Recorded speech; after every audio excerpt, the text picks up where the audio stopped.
Buenas tardes. Siéntanse bienvenidos a participar de esta reflexión sobre las palabras de Jesús que encontramos en el Evangelio según San Mateo, capítulo 7, de los versículos 21 al 28, donde dice así: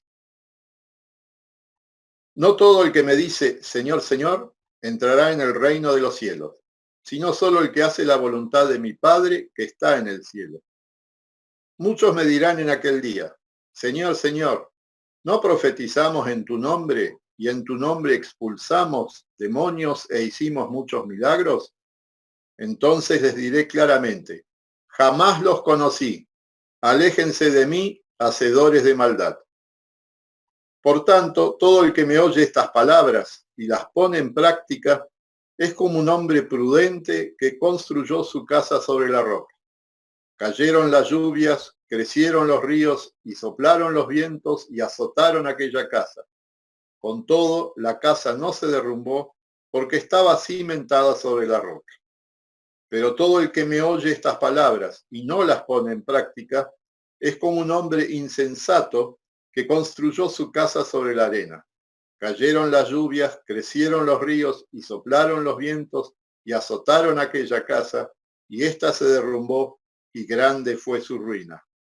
Cuando Jesús terminó de decir estas cosas, las multitudes se asombraron de su enseñanza, porque les enseñaba como quien tenía autoridad y no como los maestros de la ley. Esta parábola es de muy fácil entendimiento, porque el Señor usó un ejemplo sencillo de comprender, porque es sabido por todos que no se puede construir una casa en las arenas de la playa o en un desierto como los que rodeaban a Palestina. Estas palabras fueron pronunciadas en el inicio de su ministerio en ese gran sermón del monte. El Señor estaba sentando las bases para volver a la práctica de la religión y a las relaciones con el Padre que el pueblo había abandonado. Por las enseñanzas de los maestros de la ley, el judaísmo se había convertido en una religión de obras. Dicho de otra manera, el cumplimiento de los mandamientos era la escalera para subir al cielo.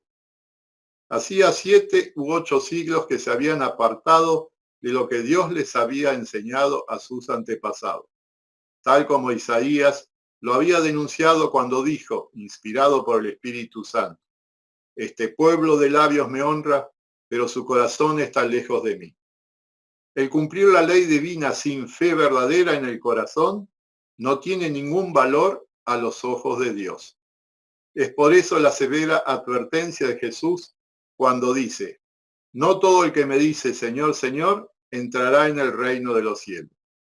El Señor me está recordando que no por ser un pastor significa que entraré a la vida eterna. Lo que Cristo mirará el día del juicio final es si en mí hubo fe o no para habilitar mi entrada al cielo. Jesús termina la frase diciendo que entrará al cielo quien hace la voluntad de mi Padre que está en los cielos. Al escuchar estas palabras, puedo llegar a una conclusión equivocada, que es necesario cumplir la ley como requisito para entrar al reino de los cielos. Pero el Señor se ocupó de aclarar el sentido de esta frase con la parábola de los 2 cimientos, porque él mismo la explica diciendo, a cualquiera que me oye estas palabras y las pone en práctica. Por lo tanto, debo estudiar toda la charla que Jesús tuvo ese día con la multitud de oyentes para saber a qué se refiere cuando dice estas palabras, para comprender que la ley sirve en primera instancia para que vea que diariamente peco de distintas maneras y por lo tanto merezco ser condenado. El único camino posible para evitar la muerte eterna es, con toda humildad y fe, arrepentirme y pedir perdón. Una vez perdonado, la ley me muestra cómo he de comportarme, deseando agradar al Padre y no por un intento de ganarme el acceso al paraíso. Y el mensaje central de Jesús era, arrepiéntete, cree en mí y tendrás la vida eterna.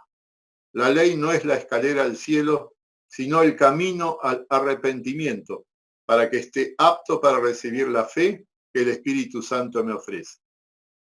Recordá que Jesucristo comienza este sermón diciendo: bienaventurados son los mansos y humildes, los que tienen hambre y sed de justicia, los que tienen deseos de saber más de Dios y se acercan a su palabra en oración, buscando el camino correcto, el que nos aleja de las tentaciones. Porque el Señor nos invita a entrar por la puerta estrecha, porque ancha es la puerta y espacioso el camino que lleva a la perdición. Pero estrecha es la puerta y angosto es el camino que conduce a la vida, y pocos son los que la encuentran. En la puerta ancha están los carteles luminosos de Satanás y del mundo, invitándonos a gozar de los placeres de esta vida sin límites morales. A elegir este camino también nos quiere conducir el GPS mal programado, que es nuestra naturaleza humana y el natural egoísmo con el que nacemos. Y por si fuera poco, recibimos las promociones de los ideólogos de la época y de las sectas que nos quieren convencer de que podemos superarnos y llegar a la presencia de Dios o de otra vida con nuestro propio esfuerzo. En cambio, al camino angosto solo me lleva el Evangelio, esa buena noticia de que es posible encontrar esa puerta estrecha a la que solo accedo después de depositar la mochila con mis pecados sobre las espaldas de mi Señor, después de sacarme el abrigo de mi egoísmo y después de confesar: creo que eres mi Salvador y creo que por tu resurrección yo también resucitaré. ¿Qué más me pide Jesús en este sermón que ocupa los capítulos 5, 6 y 7 del Evangelio de Mateo? Que tenga una vida que muestre con claridad mi cristianismo para ser sal y luz del mundo, para alumbrar la oscuridad de los que están lejos de Dios y por medio de mis palabras mostrarles que sus vidas pueden tener un mejor sabor espiritual, sabor que proviene del amor del Creador y de su compasión por los perdidos. Él quiere que no juzgue a mi prójimo convirtiéndome en hipócrita, y lo dijo con una frase que se ha hecho muy conocida, que es la siguiente: ¿por qué miras la paja que está en el ojo de tu hermano y no miras la viga que está en tu propio ojo? Como también una frase memorable pronunciada en oportunidad de que el Señor evitó que una mujer fuese apedreada, diciendo: el que esté libre de pecado, que tire la primera piedra. También pide que ore con regularidad por dones espirituales, además de hacerlo por mis necesidades terrenales. Que el Padre Celestial ya sabe lo que preciso antes de pedirlo, pero al orar demuestro mi plena confianza y absoluta dependencia de Él. También en esta oportunidad nos enseñó el Padre Nuestro. De los demás temas quiero mencionar todavía que confirmó que no había descendido a la tierra para anular o cambiar la ley dada a Moisés, sino por el contrario a cumplirla. Mientras exista este mundo, no se cambiará ni siquiera una letra, y todos tenemos la obligación de enseñar los mandamientos al prójimo y vivir de acuerdo a ellos. El esforzarnos en cumplir los mandamientos, que a diario el mundo desacredita y trata de convencernos de que no seamos tan estrictos, es construir la casa sobre la roca para resistir las inundaciones y los ventarrones, o sea, los males de este mundo que periódicamente sufrimos. Y el texto termina informando que Jesús era escuchado porque hablaba con autoridad, hablaba con convicción y con conocimiento, lo que es el gran ejemplo para todo creyente de compartir el Evangelio con convencimiento. En resumen, el Señor me está diciendo que mi fe inevitablemente me hace querer vivir de acuerdo a los decretos y mandamientos divinos, rechazando a los que dicen que estoy permitiendo que mi religión y mi iglesia están coartando mis derechos y libertades. Por mi fe soy libre y tú eres libre también por tu fe, para servir con alegría a Dios y al prójimo. Y el día del juicio final, el Señor nos dirá: siervo fiel has sido, ven, entra al cielo conmigo. Que así sea. Amén. Oremos.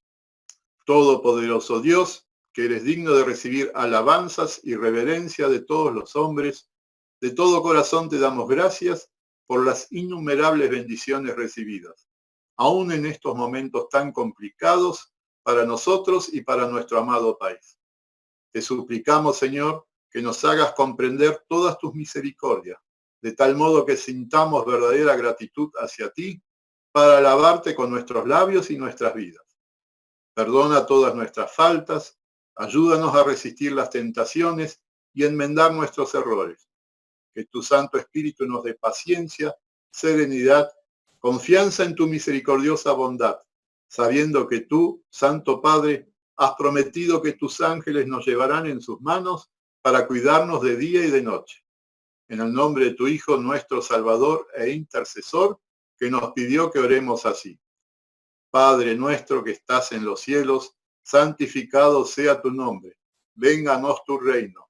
Hágase tu voluntad, así en la tierra como en el cielo. El pan nuestro de cada día, dánoslo hoy, y perdónanos nuestras deudas, así como nosotros perdonamos a nuestros deudores. Y no nos dejes caer en la tentación, mas líbranos del mal, porque tuyo es el reino, el poder y la gloria, por los siglos de los siglos. Amén. Que la gracia y la paz de Dios, de nuestro Señor Jesucristo y del Espíritu Santo sea con ustedes. Amén. Los invito a cantar el himno seleccionado, prestando atención a la letra porque condice con la reflexión.